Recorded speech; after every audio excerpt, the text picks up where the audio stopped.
Sort of carrying on a little bit from Ant and Dec's presentation earlier, just talking again about sort of productivity and just thinking about how your business operates with processes, software systems, and IT and infrastructure. And I think we're just going to be having a look and a little discussion about some of the pains that we see a lot, the impact it has, and the things that hopefully we can help with to help you put some of them right. So I suppose first of all, what's the problem? And there's quite a few. These are just some of the things that we see regularly. Obviously, all of our customers are perfect, but just thinking about a couple of those. One that I see all the time, and that includes at EBS at times. Looking at Richard. So a reliance on Excel. So Excel's a brilliant tool. It'll always be around, but ultimately there's a lot of people doing a lot of things in Excel that the business has no idea about. Some of that results in differing answers. So people might have an answer to a question that management or something might have, and there's multiple answers. You don't really know 100% that you can trust the information that that's giving you. And I suppose some of the others, Luke, is there any that jump out at you? I mean, the one for me is the hybridised work environment. So obviously pre-pandemic, the norm was that people would have a single device, normally a PC in the office. Obviously, because of the pandemic, we've had to adopt the hybridised working environment, or it's now become the norm. So from a point of view of IT, it's a lot harder now to keep track of what was already difficult in terms of patching people's devices, security, because now we're doing it over multiple devices, multiple premises, and it's really become a bit of a headache. I mean, one of the biggest things that leads on to is things like updates and patching. So this has fundamentally changed as well. So previously you'd have different versions of software, and that patching would involve downloading the latest version of the software.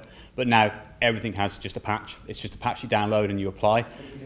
So it becomes a lot more difficult now because you're doing it over multiple locations and multiple devices to not only maintain visibility on the updates that you need to, such as Windows updates and the patches, but also the third-party applications such as Adobe Reader, Google Chrome, Microsoft Office. So yeah, it's just that much more difficult now than it has been previously. Yeah, and I'm sure, I'm not going to ask, but I'm sure there's lots of things on there that people can identify with. So I suppose the question you're probably asking is, well, how can we help? So personal experience, just under 4 years ago, we completed an MBO, and there's lots of things that happen at EBS that I wasn't aware of, which I kind of knew. One of the things that was clear is, obviously, overseeing the software department, we get orders coming in, there's pre-sales processes that I'm involved in, but there was this big gap between a customer approving an order and then all of a sudden the project team being handed a project to deliver. I just assumed someone was entering an order. It became clear quite quickly that wasn't the case, and there was quite a big convoluted process about account applications, direct debit mandates, all this stuff that was happening that I had no idea how it was happening, who was doing what. So we just went through a process of identifying what those processes were, a little bit of a detailed dive into that. And I think from that, we streamlined things, we put other things in place that saved time, saved sanity in some cases. And then we started asking the question of, well, surely we're not the only company that suffers with this. So, lo and behold, we talked to customers. And it became clear that everyone has similar problems. So we introduced two things. One was a business process review, and the other one was an IT health check.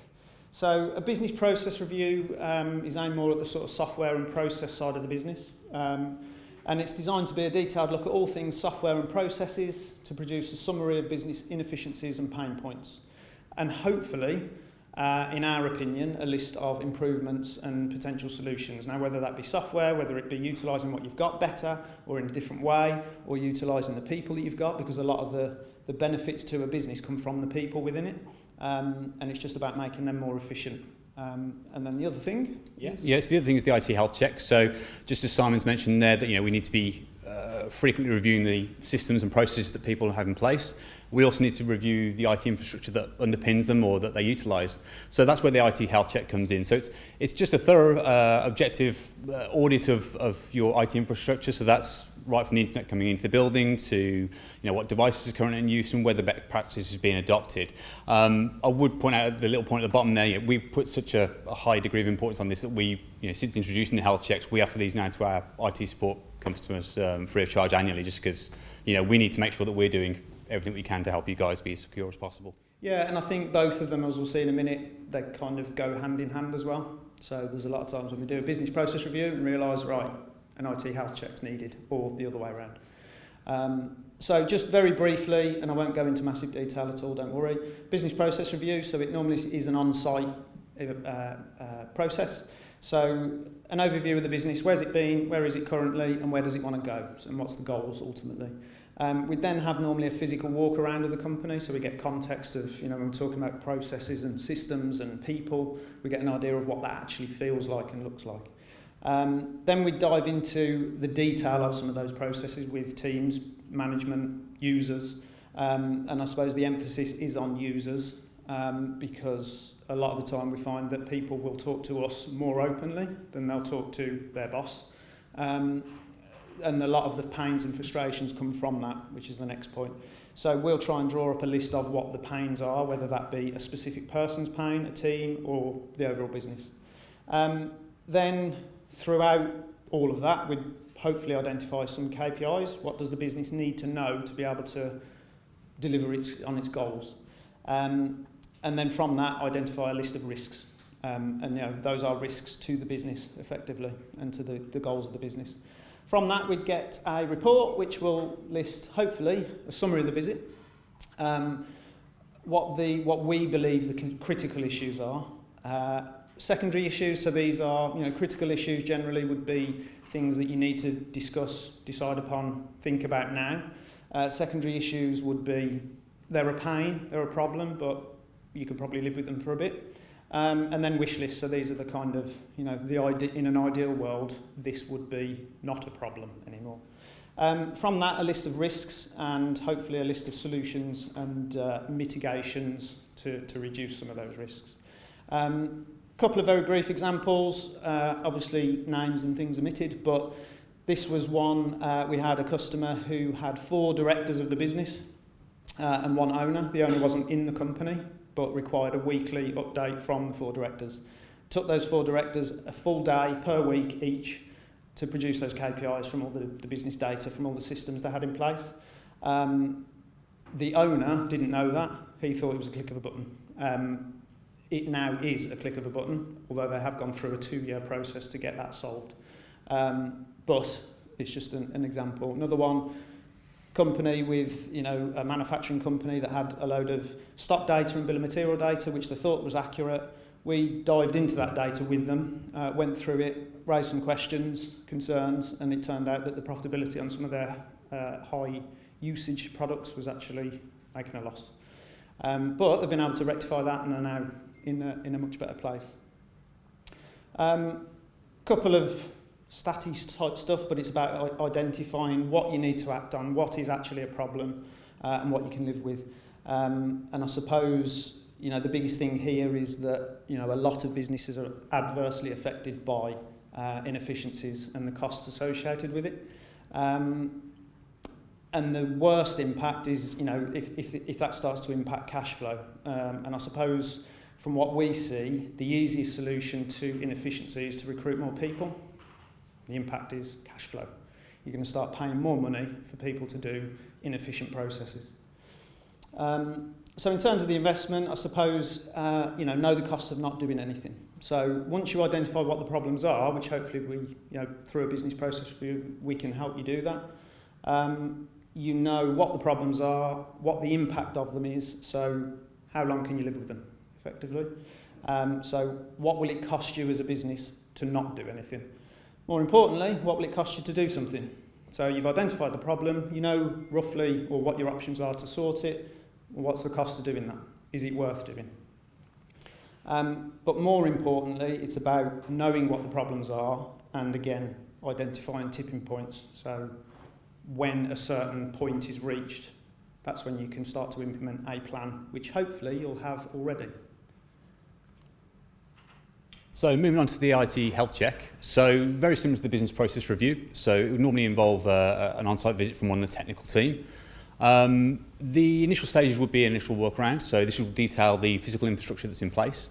So this goes right from laptops and PCs that end users are using, but we then also move to encompass things like the servers, network switches, hardware firewalls, wireless access points. Can see people switching off, can shut up and move on. And then once we've got this information documented and noted down, we then have a bit more of a deep dive with usually an IT contact as to what and how that sort of technology is used and how the infrastructure is used. So this conversation moves on to sort of everything else that encompasses the IT infrastructure for the company. So, what backups do you currently have in place? Do you have a formal disaster recovery policy in place? If so, when was the last disaster recovery test performed? More onto things like best practices. So, as others have mentioned today, is Office 365 MFA being utilised? Do you have device encryption? Really just trying to get that real holistic idea of where your IT is at that moment. Once we've done that, we'll then move on to specific pain points that users might have. Now, we do try and touch on, rather than just dealing with the IT contact, multiple people, multiple areas of the business, because the pain points from one might not be the same for the other. And then also probably a bit of not one that you might usually attribute to IT, which is identifying the business goals.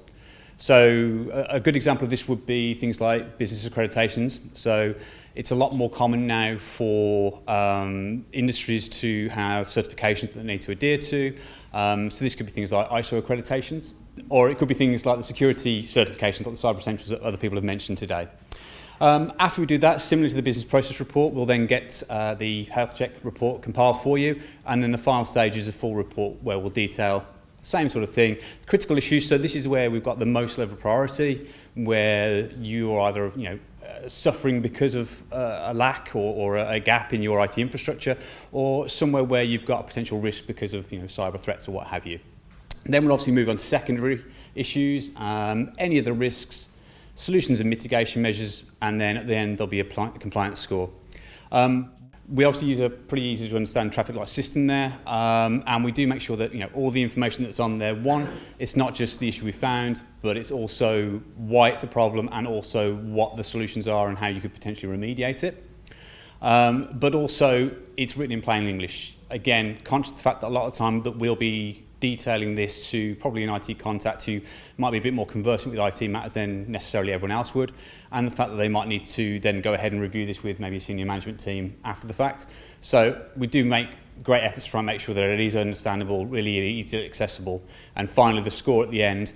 As I mentioned, obviously we offer this free of charge every year for our IT support customers, but even if you're doing this independently, it's good just to get another metric, another source of information that you can call back to. I mean, obviously doing it year on year like we do, the first port of call for our engineers when we're looking to do the next year's check is going to be the previous year's score. We want to make sure that anything that was highlighted previously has been done, and obviously you see an upward trajectory on the scoring system. So just a couple of statistics on there for you. I mean, again, with the problems like we mentioned earlier, Simon will probably have some that are more relevant to him. The one that stands out to me is the third one down. So 50% of UK SMEs report experiencing a cybersecurity breach or attack within the last 12 months. Yeah, and I think the top two generally are just talking about the fact that statistically 38% of SMEs feel they're not equipped to deal with more than one IT provider, with 70% feeling the same with more than two. So this is just coming back to the complexities of IT in this day and age in terms of the number of systems, what that translates to into the number of suppliers. And then the bottom one, which to be honest was a bit of an eye-opener for me, although I probably should have known that, is that the average annual spend on proactive outsourced IT is around £5,000. And when you compare that to hiring the people to solve some of these problems internally, you can see why it's, conversations need to be had and plans need to be made. Yeah, and also obviously any sort of internal IT might not necessarily have the same sort of responsiveness or knowledge base, to be fair. Yeah. So again, know the cost of not doing anything and know the cost of doing something. And hopefully with these sorts of reports and reviews on a relatively regular basis, you'll be in a position where you know the answer to both of those. But more importantly, you know why. And we're not saying that people have to solve every problem they've got. It's just being aware of those problems, what the impact is, and when, if at all, you need to do anything about it. But at the same time, we are completely open if you do want to solve them all at the same time. So just putting that out there. And just a couple of customer feedback from these. They're still a relatively new thing that we've done. We probably have them going for a couple of years, getting on for a couple of years now. They're more and more, or they're asked for more and more. I mean, I've had conversations with multiple people today who've already heard about these and saw it on the agenda and kind of asked the question of, can we have one? So I think certainly from the cybersecurity point of view, a lot of people, when you go through what's involved with an IT health check and what it gives you at the end of the day, a report that anyone can pick up very, very quickly and quite easily ascertain where they are in terms of their IT health, but also the potential risk they're exposed to from cyber threats. It's just so useful. It really is just a big advantage to be able to pick it up and sort of know where you stand. Yeah. So I suppose for us, the purpose of these reviews is you don't know what you don't know. I know it's a bit of a cliche, but it's true. And the amount of times, I mean, we've gone through it ourselves post-MBO, and we see many businesses that are going through similar processes. You've got management teams, you've got team leaders, you've got owners that don't know what's going into answers to the questions they're asking and demanding. I think that's really important to remember, is the fact that both of these, the business process review and the IT health check, came from EBS. These were problems that we found, and these were problems that we thought we need to get this dealt with. It's obviously not just ourselves that suffer from. No.